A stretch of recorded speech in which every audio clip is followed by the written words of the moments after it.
Good morning, everyone. My name is Dakota Brazier, and I am Minister McLeod's Senior Communications Advisor and Press Secretary. Thank you for joining us here this morning. We are also joined by Tim Hudak, former MPP and Minister of Culture, Tourism and Recreation. Following the announcement this morning, we will be taking questions from the media. If you have a question, if you could put your name and outlet in the chat bar on the side, and I will unmute you to ask your question. Just a reminder, it will be one question, one follow-up. I will now turn it over to the Minister. Thanks very much, Dakota, and thanks for joining, Tim. It's great to be here with a former colleague and friend to talk about Ontario's important tourism and culture industries throughout this pandemic. A year ago on Friday, I was set to announce that Ontario tourism receipts exceeded $36 billion for the first time in our history. And we were to do that with Beth Potter, the outgoing president and CEO of the Tourism Industry Association of Ontario. Unfortunately, that was canceled because our sectors that day are effectively shuttered. We were hit first, we were hit hardest, and we took the longest to recover. To put this into context, the pandemic from COVID-19 has cut deeper and lasted longer than the 9/11 tragedy, the SARS pandemic, and the global economic recession. Destination Toronto estimates that in the past year, tourism has lost $8 billion in economic spending. Destination Canada has just recently announced that 1 in 10 jobs have been impacted by the tourism sector, with over 500,000 jobs being lost, predominantly here in Ontario. Many of them are women, students, and new Canadians. Throughout the past year, my ministry and myself have engaged 14 ministerial advisory committees. We drafted a white paper for reconnecting Ontarians and reemerging as an economic and global leader. And we are right now embarking on a 5-year plan. We've all rolled out our existing allocation. In addition, we have announced $150 million toward a travel incentive for the year of the staycation, which will be led by Destination Ontario. We want to really expand on Destination Canada's work that they did, where they want to redistribute 2/3 of Ontario Canadian vacation spending to recover and stabilize those jobs. We've rolled out $100 million in additional funding for the Ontario Trillium Foundation, which I'll be speaking about in greater detail next week. We've rolled out $25 million to our artists and our core cultural institutions to ensure their stabilization.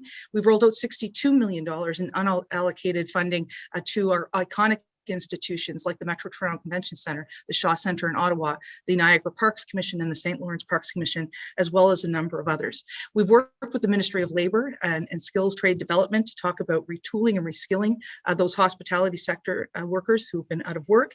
We've worked with the Small Business Grant to ensure that up to our cultural and tourism sectors will be eligible for up to $20,000 for grants.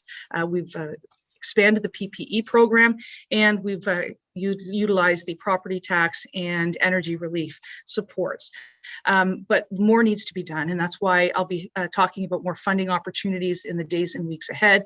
But just as importantly, we need to make sure that we are planning for recovery, and we are continuing to work with industry leaders, those who are affected in these sectors, in order to ensure that we have a refined and authentic Ontario product that stands the test of time post-pandemic. And that's why I've appointed the task force and have asked Mr. Hudak to chair it. The task force in particular will be looking at the travel incentive and how to build out itineraries across Ontario that looks at that authentic Ontario product and experience, and really allows our regional tourism organizations to collaborate more frequently. We will be working with our gateway cities, Ottawa and Toronto, to expand on their opportunities. Our cities were hardest hit in the pandemic with respect to tourism.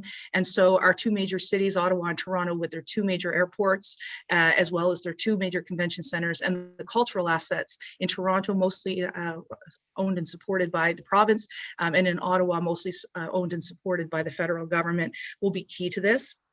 And we will be looking at signature destinations like Niagara, Muskoka, Pelee Island, Prince Edward County, many other places across Ontario, including Northern Ontario, where our Northern Ontario outfitters have had a very difficult year as a result of the border. I asked Tim to to chair this task force for a number of reasons. First, we have a long-standing relationship, having served together in the Ontario Legislature for 4 terms. He was also the minister responsible for tourism during 9/11, the last time our borders were closed. So he has experience in understanding the impact that a closure of the border has on key destinations like the Thousand Islands, Niagara, and of course the Windsor area. He also represented, just like I do, a tourism region in Niagara Falls, and of course myself in the city of Ottawa, where in his community, a city of 90,000 people, 40,000 of them lost their jobs during this pandemic in the hospitality sector. In my city of Ottawa, we are the 3rd largest economy outside of government and high tech, and so it's really important. But I think the biggest reason that Tim is suited to deal with this task force over the next 6 to 8 weeks is because he has been consistently by my side over the past year, moderating over 14 telephone town halls with thousands of stakeholders from every sector across each part of this province. And they trust him, as I do, to ensure that this work is being done.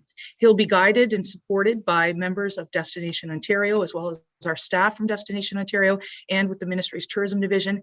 And he'll be looking at building out many of these different subcommittees that will focus and tackle on some of the key issues that we've identified. So with that, I'd like to invite Mr. Hudak to say a few words, talk about the work the task force is doing, and then we'll be happy to take questions. Tim, over to you. Well, thank you very much, Minister. A tremendous honor. And I want to thank you very much for putting your trust in me to lead this tourism recovery task force and the very impressive panel you put together of dedicated tourism leaders, experienced entrepreneurs, and those very skilled at marketing. The task ahead of us can be a daunting task, but it's also very exciting and motivating. As the minister indicated, the tourism, hospitality, cultural, sports sectors were first hit hardest and face an incredible challenge in the time ahead. But here's what we have to offer. We have an incredible beauty, heritage, culture, world-leading attractions in our province, let alone the women and men who make them successful to our advantage. We have a talented task force that is very much motivated by this cause. And to credit the minister herself and the Ford government, she's gone to bat for the sector and has brought forward significant funds to reinvest to help create jobs, put people back on payroll, and get people moving again when it's safe. As the minister indicated, as a former Minister of Tourism, Culture, Recreation during 9/11, when cross-border travel came to a screeching halt. I was there at the cabinet table during SARS, and now the COVID-19 crisis, and even greater challenge for the province. And I'm honored to serve to help turn this around. What's also motivating is, just like a lot of dads out there, I can't wait to go out there with our daughters, Miller and Maitland, my wife, Debbie, and get out and see what Ontario has to offer again when it's safe to do so. There's so many of us that have been cooped at home for so long that are tremendously motivated to create brand new, treasured family memories in the time ahead, to discover parts of the province we haven't seen before, and rediscover and create new memories. So, Minister, thanks for your faith in me. I'm looking forward to the task ahead. Thanks very much, Tim. Thank you very much, everyone. So just a reminder, if you do have a question, we ask that you put your name and outlet in the chat bar on the side, and I will unmute you to ask your question. Minister, your first question comes from Catherine at Radio Canada. Catherine, Hi, Catherine. I have unmuted you. You should be able to accept on your end. There you go. Thank you. Thanks, Minister, for taking my question. So you're talking about a long-term recovery plan, but this summer is really coming now. It feels like it this morning anyway. And a lot of places are hiring for the upcoming season. What are you telling the businesses and attractions across Ontario? How should they prepare for this season? Should they act like there will be a touristic season, or should they be careful in terms of what they invest in their staff and training for the upcoming months? That's a great question. Obviously, it is going to take us 5 years to recover to where we were in 2019. That said, I've been very clear throughout this entire pandemic. Health and safety comes first, and we want to make sure that we only travel when we are allowed to and we're safe to do so. We are not in that situation yet. We're still navigating through the second wave. Having said that, the ministry continues to work with the Chief Medical Officer of Health, as well as the Ministry of Health, on reopening plans for organizations organizations and entities. We still are looking, at the framework and, in different parts of Ontario, they're in different parts of the framework. City of Toronto is still in gray lockdown. Ottawa is in orange. So we continue to monitor that, and the variants of concern continue to, keep us monitoring the situation.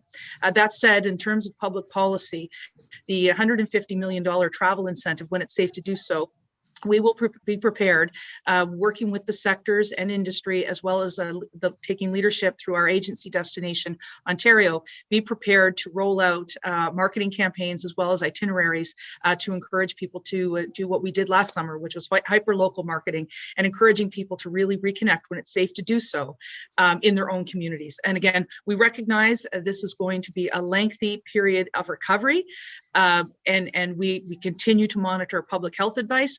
But the planning and the funding is going to go hand in hand as we come out of this together. So my message to anybody in any of the sectors is to continue to monitor your local public health unit, continue to work with your local medical officer of health and your municipality in order to understand what the rules are of engagement for whether it's playing sports or engaging in other recreation or visiting a museum, and we will continue to work with the Ministry of Health on reopening plans for those who are what I would call beyond the framework, so your amusement parks and your theme parks. Catherine, do you have a follow-up? Absolutely. For a lot of those places, though, learning on the Friday that they can reopen on a Monday won't be something that they can do. Hiring processes I talked about at the beginning is something that is a great concern for a lot of businesses. And yes, you just said theme park and probably water park as well that are quite at the end of that list. I know you don't have a crystal ball, but how do you expect the framework to be acting this summer, and how do you expect them to be able to use those workers that they're hiring right now? So the optimist in me is looking at many more people being vaccinated and looking at last summer where we were able to, and I was able to safely travel across the province for 11 weeks, and we did have a reprieve from COVID-19. So the optimist in me says that we should have a better summer than last. However, again, I don't have that crystal ball. We continue to monitor, the COVID-19 numbers, the ICU units, the hospital capacity, that sort of thing. My ministry works hand in glove with the Ministry of Health.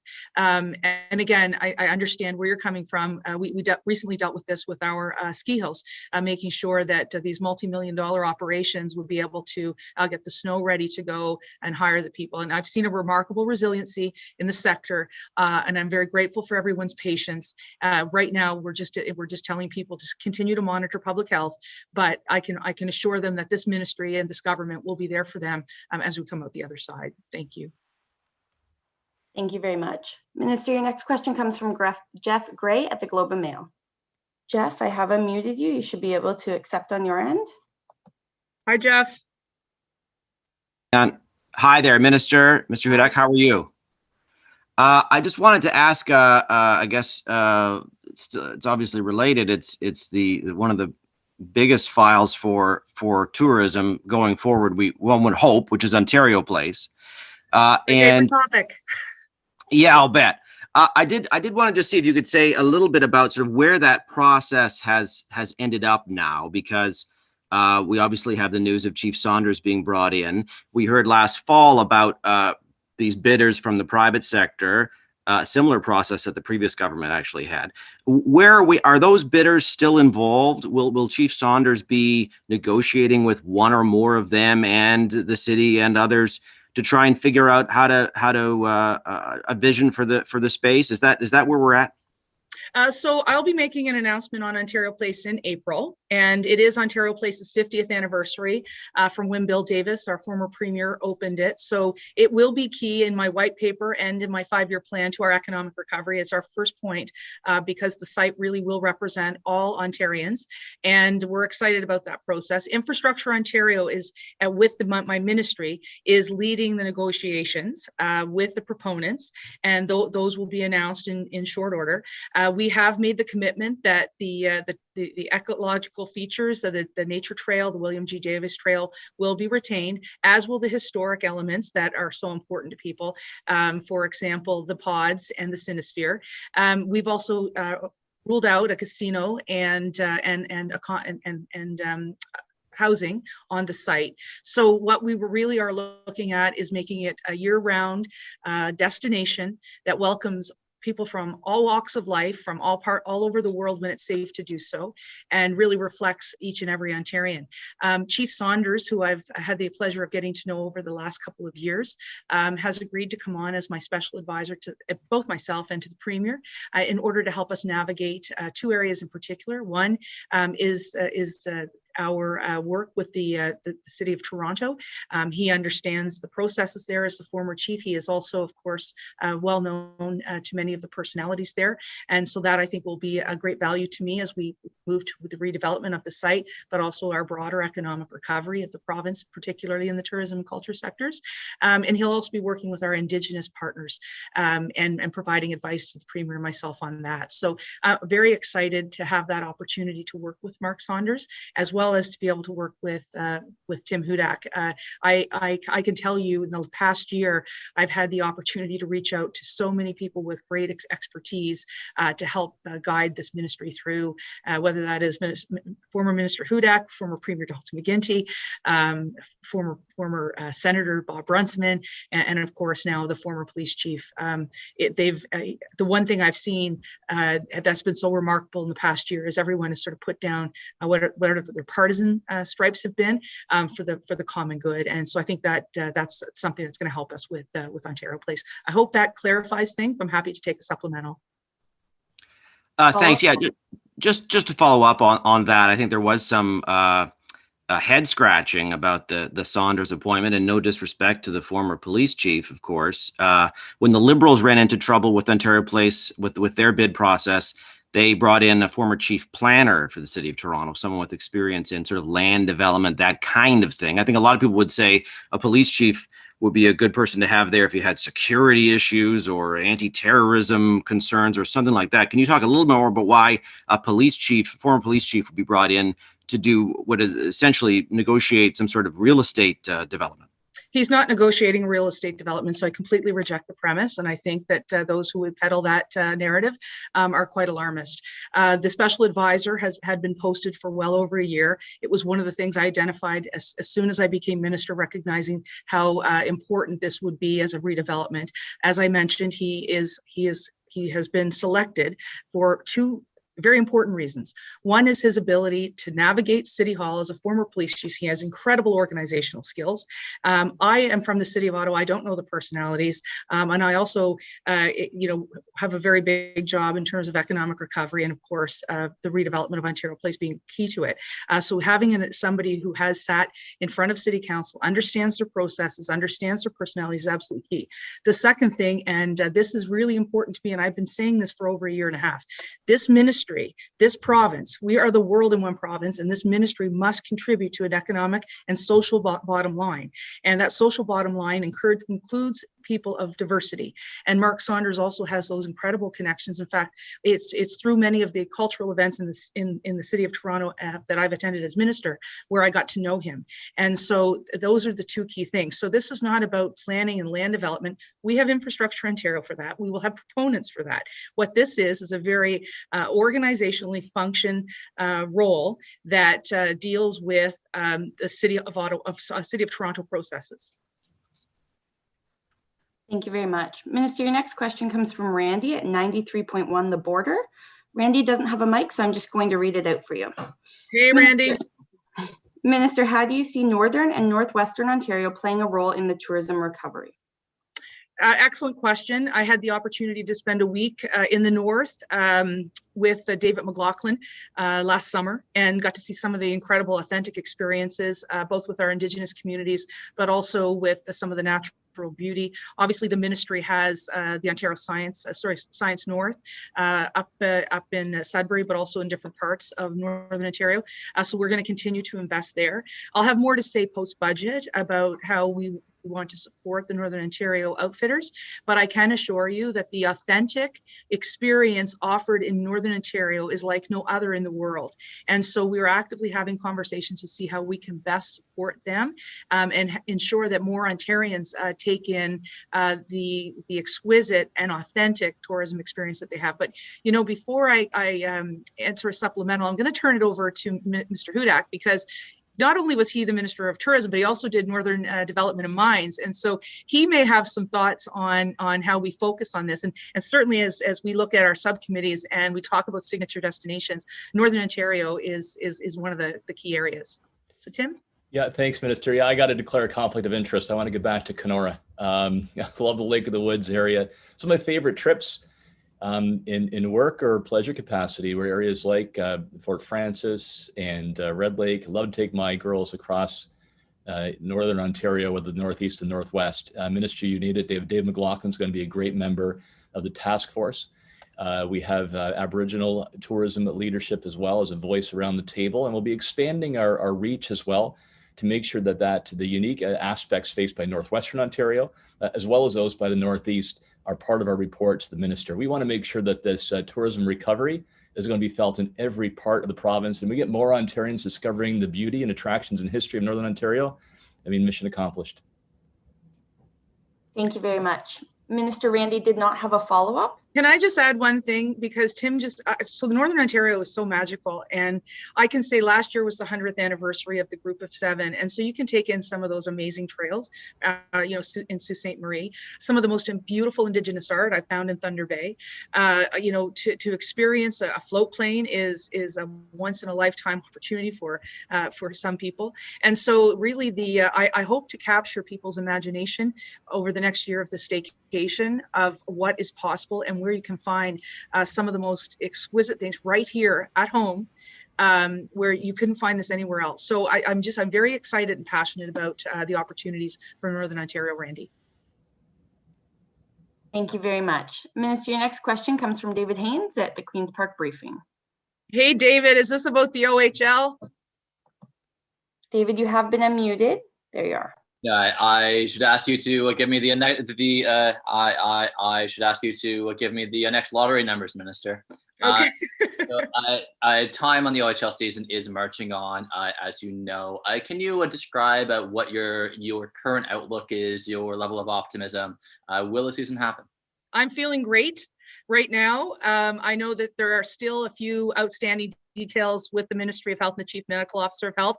My team is feeling very confident that we've got the OHL to a place where they would be able to safely play with contact, providing certain conditions. And so asking folks just to wait over the next 2 to 3 weeks. We know that they'll probably also need some financial compensation. So we're looking at what that might be as well. So I'll have more to say on some of the funding for the OHL, but also on when they'll return to play. But I'm optimistic that they will get games in. There will be an additional component to this. However, once we would sign off, if the Chief Medical Officer of Health is confident, they will need to go to their local medical officers of health, just as the NHL and the AHL had to do. So, so there is a lengthy process, but not one that I think is too lengthy that we can't get a season in, as long as the health conditions are right. So, so it sounds like you have a positive outlook here. Do you I live, eat, and breathe the OHL. My mother's calling me from Nova Scotia about this. Do you have there's been some reports out there about the trade deadline for the NHL as being kind of a key marker here, because teams want to know what the value of their draft picks are for trades and so on. Do you see that as a kind of key timeline marker that you need to have the season ready by that time? Well, I'll let the AHL and the NHL talk about that. We speak daily with the NHL, with MLSE and with the Senators.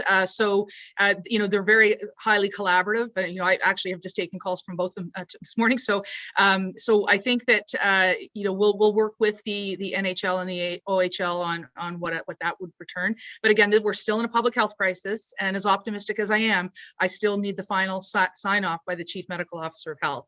And so again. I understand there are petitions, and I understand that there's letters to the editor and open letters, and I appreciate that, and I feel it, and I understand. And we've been going through this with every sector within this ministry for 12 months now. Since the 12th of March, we've all been shuttered, and those are our dance studios, our yoga, everything. So we're really trying to make sure that that we are helping guide the openings, but they have to be safe and signed off on by the Chief Medical Officer of Health.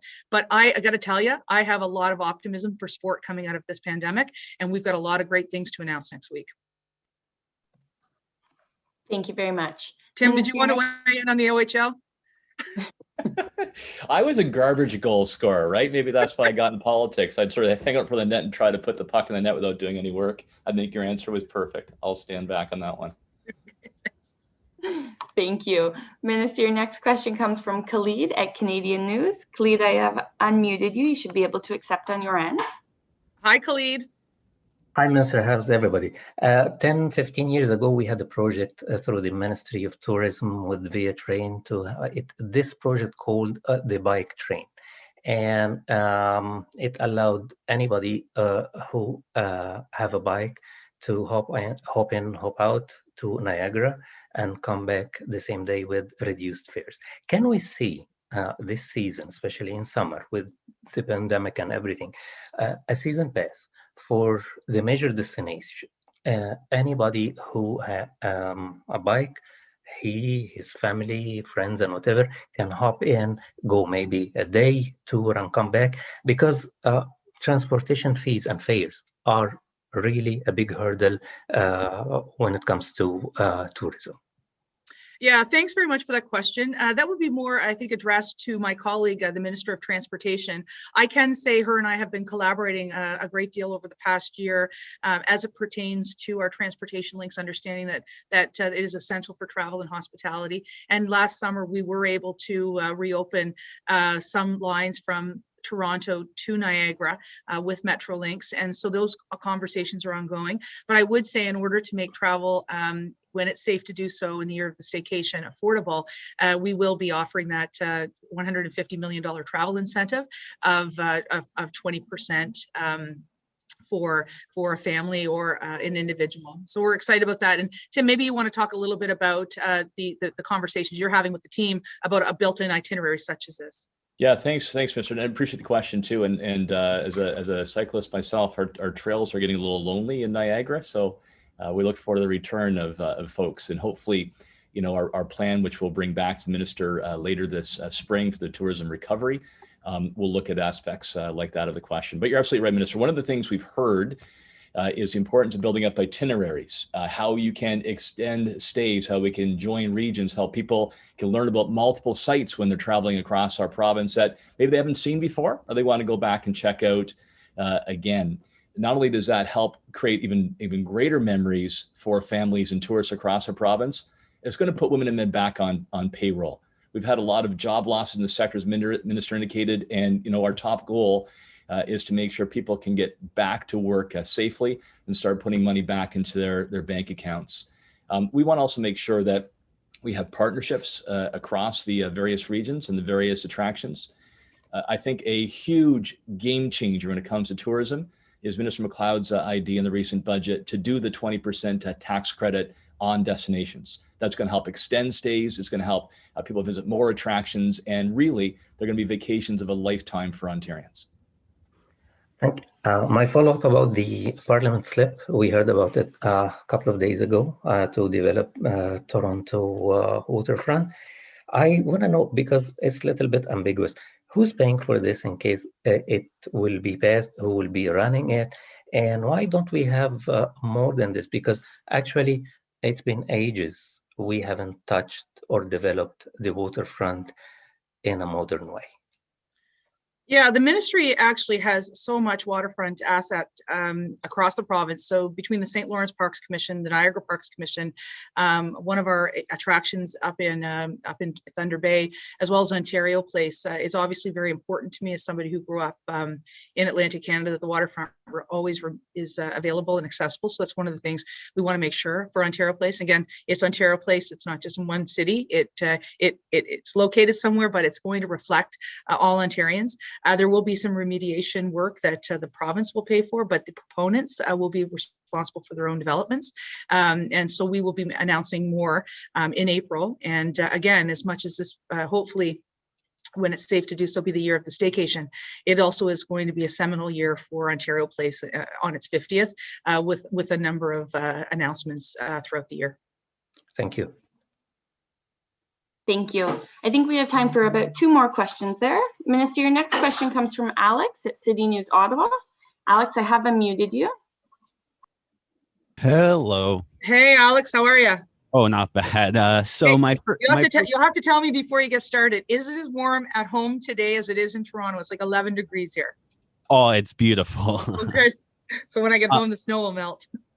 Oh yeah, it's hopefully by the time I leave here, it'll hopefully be all gone. Okay, good. So my first question is, how will the creation of this task force affect the tourism industry in Ottawa? I'm glad you asked. So Ottawa would be considered one of our 2 gateway cities, Toronto being the other. Michael Crockett, who has been an advisor to me throughout the pandemic, it will continue to support those efforts. He, along with Scott Beck in Toronto, who has a similar position, will be working to reopen our gateway cities. They're different for a couple of reasons, and I mentioned it earlier on. Ottawa and Toronto both have international airports. They're both capitals, obviously the nation's capital and the provincial capital. They have 2 agencies within this ministry that drum up more business support than anywhere else in the country for meetings and conventions, being the Shaw Centre and Metro Toronto Convention Centre. And of course, we have a condensed amount of cultural assets. And so in Ottawa, the National Gallery, the Museum of Nature, so many different organizations that contribute to the cultural fabric. So Ottawa will be well represented, and Ottawa will be part of that gateway cities. So we recognize our cities were hit first and hardest with the tourism economy. Many of our rural communities actually experienced some over-tourism last summer. That did not happen in Ottawa and Toronto. So we really have to look at 2 types of traveler in Ottawa, and that is the leisure traveler that when it's safe for them to come back to stay in our hotels. But just as importantly, and this is where the visitor economy is very important in Ottawa, it is the conventions and the meetings and people coming to come for 2 days for meetings and then stay for a 3rd and a 4th to experience the nation's capital and then the countryside around it. And so we really want to position Ottawa as a global leader that will reemerge post-pandemic. The other area where Ottawa will be very important as a gateway city is sport hosting. And we know from experience in this ministry, when we bring a sport event to any part of Ontario, but into Ottawa in this example, people will stay and they will spend, and so that's going to be key for us as well as we start to look at that. And then I would just say the final component there would be the festivals and events. Every dollar that this ministry invests into a festival or event like Blues Fest or Jazz Fest in Ottawa, we yield a $21 return. So making sure that that level of asset is maintained is going to be absolutely incredibly important. So happy to take a supplemental. And I can tell you one thing: Tim Hudak was the minister at the time that invested in the rebuild of the Shaw Centre. Do you remember that, Tim? I do. I remember being lobbied pretty heavily on that by some folks as well. Yeah, just to add to that, Minister, absolutely right. The gateway cities of Ottawa and Toronto will be a special points of focus for our task force. I'm going to describe very well what that means for Ottawa. And then, of course, our destination areas like Niagara Falls, Muskoka, Northern Ontario, we've spoken about to encourage package vacations in that area will be a point of focus. And third really is going to be marketing, right? How do we motivate Ontarians to safely travel across the province and take advantage of that 20% tax credit? I mean, that basically means in essence, for every fifth dollar you spend, that's going to be supported by the government of Ontario to encourage longer stays and to put people back on payroll. So those will be the three main points of focus of our task force. Alex, do you have a follow-up? Yeah. So as you mentioned, Minister MacLeod, as you mentioned briefly about the airports, Ottawa's airport, as you know, has seen a massive drop in routes and travelers at the same time. And they're actually anticipating a deficit for 2021 of around $70 million. So how do you, after seeing excess in revenue pre-pandemic, so how do you think that this overall affects the tourism aspect, not necessarily just the transportation aspect? Yeah, this is why these gateway cities, it's going to be really important because airline travel is down. Our airline partners, I had 14 ministerial advisory committees. One was with our airports and our airlines. They indicated to me early on in the pandemic that it would take 2024 to 2025 before we start to see airline traffic return. One of the biggest routes that happens out of Ottawa is the direct line between Ottawa and Toronto. And so with Porter Airlines down, that has impacted that as well. And we know, I can tell you from my own experience over the past year, having flown, going into the airport, it is quite it is quite interesting. It really does feel like you're getting in at 3 a.m. and you're the only flight there. But on the positive side, we have strong leadership in our airports. We've been working with them consistently, our airline partners as well. Ottawa, for example, has seen some significant renovations that have made it a world-class airport just over this past year. So they're well positioned there, and we continue to have those conversations. And so I really feel that Michael Crockett will have a great line of sight into that and will be able to advise us on how we can best encourage people, again, when it's safe to do so, to visit our capital and take part in flights through our airport. Thank you so much. Thank you very much. Minister, your last question comes from Lynn at the Ottawa Citizen. Lynn, you can unmute yourself. Just before Lynn, I see James from Muskoka, so we want to make sure he gets in too. Not a problem. Okay. Hi, Lynn. Hello, how are you? Good, how are you? I am well, thanks. I'm just curious about the reference to the Shaw Center. Is that something that's going to be included in the scope of the task force, or did you say that there would be some funding coming to it in the future? So I provided additional funding to the Shaw Center just prior to Christmas for stabilization. They are an important asset of this ministry, and I work closely with the board to make sure that we are supporting them. In terms of the Shaw Center, in terms of economic recovery, they will be part of the considerations that our Gateway Cities subcommittee will look at.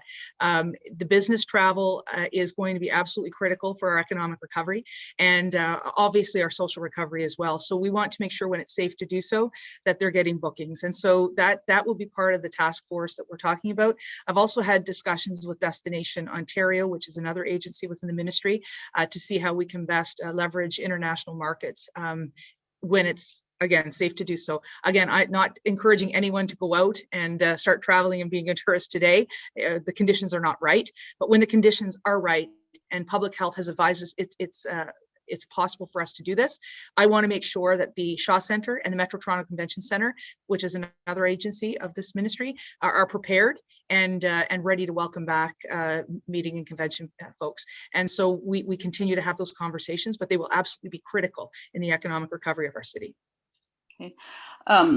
In the old days, the predecessor to the Shaw Center, the Congress Center, had concerts. Would that be a possibility at the Shaw Center in the future as we come out of this?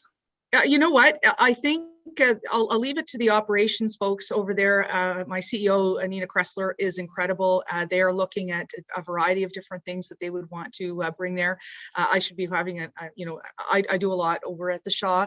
So I think that it's got an incredible you know, look, it's one of the most iconic buildings in the city of Ottawa, in my opinion. It's just so beautifully built, and it has so much potential and possibilities, and it's so very large that, you know, I think nothing is out of the realm of possibility. But again, I think that I'll leave that to the team that leads the operations at the Shaw. But I'm certainly happy that, you know, right before Christmas last year, they stepped in to make sure that we could have the Christmas cheer. It's an iconic spot in the city of Ottawa, and so it should have multiple opportunities. Thanks. Thank you. Minister, your last question comes from James at Your TV Muskoka. James, I have unmuted you. You should be able to accept on your end. Hi, James.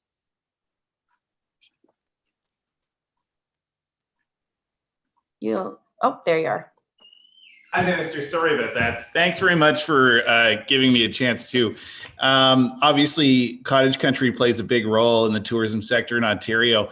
So I am just curious where that falls in these discussions right now, especially with Muskoka, Parry Sound, the Kawarthas. Yeah, thanks very much, James. I can tell you that MPP Norm Miller, a colleague of mine and a former colleague of Mr. Hudak's, will be the sole MPP on this task force. He has been my special advisor on tourism since the beginning of this pandemic and has led a lot of consultations. And so his insight will be absolutely incredibly important. And we also will have those who have experience in the resorts and accommodation sector to be talking about that. But certainly when we look at the three areas where we're focusing on, the travel incentive, the gateway cities, and then the signature destinations, the Muskokas are obviously very much part of that. Fantastic. That's all I had. Thank you very much. Okay, thank you. Perfect. Thank you very much for joining us today, everyone.